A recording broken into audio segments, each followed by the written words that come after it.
Hakika najua kwamba tuna masimango sana wa Kenya, na sio wa Kenya peke yake, tunaumia East Africa na outside the country. So guys, nachoamini mimi, kuna baba mbinguni, kuna baba wangu kunizaa mimi, na kuna baba wa utatu ambaye ni baba Raila Amolo Odinga.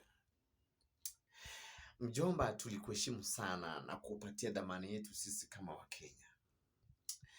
Hakika kwenye vitabu vya kumbukumbu hakuna mtu yeyote atakayeandikwa kama si wewe katika nchi yetu ya Kenya, kwa sababu kuna vitu vingi sana ulitufanyia sisi, kuna mambo mengi ulitupigania sisi, ulichomwa visu vya moyo kwa sababu yetu sisi wa Kenya. Hakika ulikuwa baba, kwa sababu wewe unajua majukumu ya baba.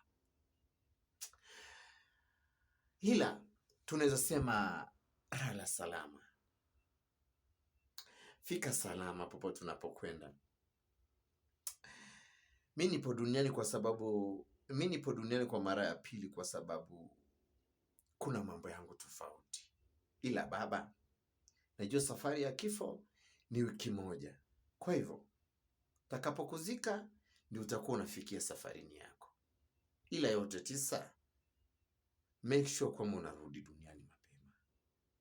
Rudi duniani mapema, kwa sababu nchi yetu pale inaelekea itakuwa kugumu sana. Sitasema mengi kwa sababu ya DCI. Ila baba, tunakupenda sana, na hakika